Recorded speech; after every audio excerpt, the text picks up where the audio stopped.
ታረቅሽ ለምን ትንሽ ሰዓት አትቆይም ምናምን እያሉ ነው ጋይስ። ለሷ የሚያስፈልጋትን ከሷ በላይ እናንተ ታውቃላችሁ ማለት ከሷ በላይ ለሷ የሚያስፈልጋትን ነገር እናንተ አሁን ቪዲዮ የምትሰሩ ሰዎች ታውቃላችሁ። እሷ እኮ በበደላት ልክ ባላት ልክ በተበደለችው ልክ ምናምን ታውቋለች እኮ የእሱ መኖር የእሱ አለመኖር የእሱ መምጣት አለመምጣት ከእናንተ በላይ እናንተ ቪዲዮ ሰርታችሁ አስተያየት ከምትሰጧት በላይ እሷ ታውቋለች። ሴት ልጅ ባይዘወይ ወልዳ ራስ ቤት ያስለቀሳትን ወንድ ባለቤትሽ ለምን አይሆንም? አብረሽ እየኖርሽ ለምን አይሆንም? መቼም አትረሽለትም። ባልሽ የበደለሽን ከባድ ከባድ በደሎችን አትረሽም። ልርሳ ብትይ አይረሳም። ነገር ግን ደግሞ ጥቅሙንም ጉዳቱንም ታውቂዋለሽ። እውነታው እሱ ነው። ጥቅሙንም ጉዳቱንም ታውቂዋለሽ። ለምን አላስታወሽውም? ትላንትና በድሎሽ ሄዷል። ትላንትና ምናልባት እሷ አንደርስታንድ ያደረገችው ገንዘብ እንደሌለውና አቅም እንደሌለው አውቃ ሊሆን ይችላል የተቀበለችው እኮ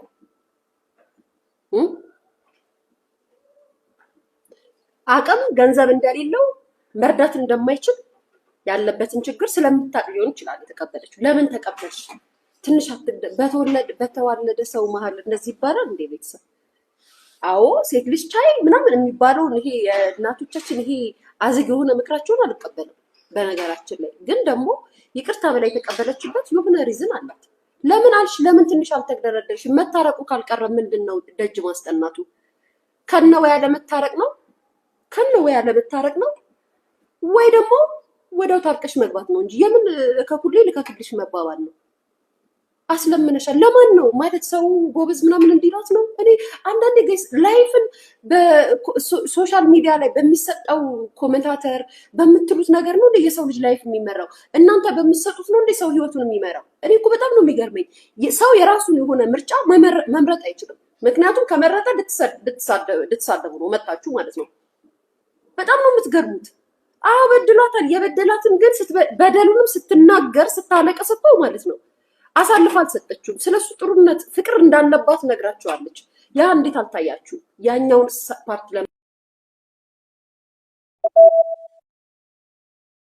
ትዛላላችሁ። ሰይፉ ጠይቆ ግን ለምንድን ነው የምወደው ያለች ስትናገር ፍቅሯ እንዳልወጣላት ስትነግራችሁ ያ እንዴት ትዛላላችሁ?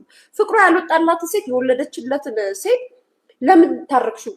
ትወደዋለች። አማሪ ሴት ልጅ ከወደደች ደግሞ እያየን እኮ ነው። እናትን እየካዱ አይደለ እንዴ ሲወዱ? የወለደችን እናት ክደው እያየን አይደለ እንዴ? ከወደደች ወደደች ነው ሴት ልጅ። ምንም መመለሻ የላትም። የሚጠቅማትን ነገር ከዚህ በኋላ ቴኬር እኔ እንደዚህ የሚሉ መካሪ የሉ ጋይስ። ተጠንቀቂ። ከዚህ በኋላ ገንዘብሽን ሴቭ አድርጊ። የሆነ ቀን ሊሄድብህ ይሄ የለመደ ሰው ሊሆን ስለሚችል ጥሎ መሄድን ስለሚያውቀው የሆነ ሰዓት ላይ ነገሮች ሲደራረቡበት ወይም ሲበዛበት አብሮሽ ላይ ዘልቅ ይችላል።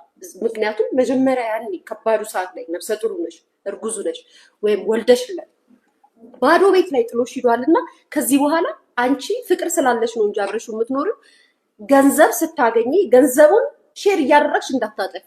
ገንዘቡን አስቀምጪ። አይታወቅም ከትላንትና ህይወትሽ ተማሪበት ብለሽ መምከር ያቅታቸዋል። ይሄ ያለ ሁላችሁም በጭፍን ቀጥታ ጥላቻን ነው የምታስተላልፉት። ቀጥታ ማለት ነው ቀጥታ የሚል አለ ጋይስ፣ የእውነት የሚል ግን አለ ቀጥታ።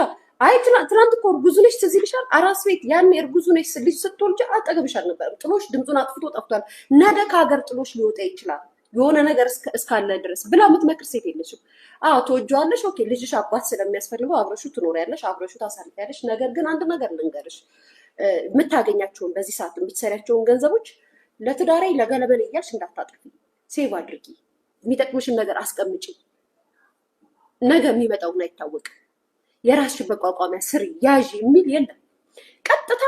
ቀጥታ የጥላቻው መልእክት ባልና ሚስት አብሮ እንዳይኖር አብሮ እንዳይቀጥል ቀጥታ ምክር ነው የምትመክሩት። ትመጡና ማለት ነው እኮ እንደዚህ መታረቋ እኮ ቆንጆ እኮ ነው። እንኳን ታረቀች። እኔ ባይዘው እንኳን ታረቅሽ ነው የምለው ብያለሁ። እንኳን ታረቅሽ። ግን አሁንም እንደ ሴት ልጅ መመክራትና የምናገራት ትላንትና ያንን ጊዜ ከባዱን ጊዜ ገንዘብ ሳይኖርሽ ሲቀር ወይም ደግሞ መርዳት ሲያቅተው ኃላፊነቱን በመሸሽ ገልጾልሻል ሂዷል። እና ዛሬ ደግሞ ፍምስናና ዝና ስራ ሲመጣ አንቺ ጋር ብሮችም ሊመጡ ስለሚችሉ በዚህ ሰዓት የምታገኙን ብር ለትዳሬ ለህይወቴ ምናምን እያልሽ እንዳታጠፊ ሴቭ አድርጊ። ምክንያቱም ነገ ደግሞ ይታጣና ጥሎሽ መሄድ ለሱ ብርቁ አይደለም። ነገም ከነገ ወዲያም ጥሎሽ ሲሄድ መተሽ እንዳታ እግዚአብሔር በመሀላችሁ ይህን ነገር አይፍጠርባችሁ። ነገር ግን ጥሎሽ ከሄደ ምንም አታደርጊም። ስለዚህ በዚህ ሰዓት ላይ አብረሽ በነበረችበት ሰዓት ላይ የምታገኛትን ገንዘብ ሴቭ አድርጊ፣ የሆነ ነገር አድርጊበት ብላችሁ የምትመክሩ አንድም ሴት የላችሁ ሚዲያ ላይ። ለምን ተረክሽ? እንዲበድሎች ነበር፣ እንዲያርጎች ነበር፣ እንደዚህ ብሎች ነበር፣ እንዲህ አንቺ ሴት ነች ትናንትና ምናምን ማንም በባሏ ሳትጎዳ ሳትከፋ ያለፈች ሴት የለችም። ብርጥ ከሆነች ብቻ ነው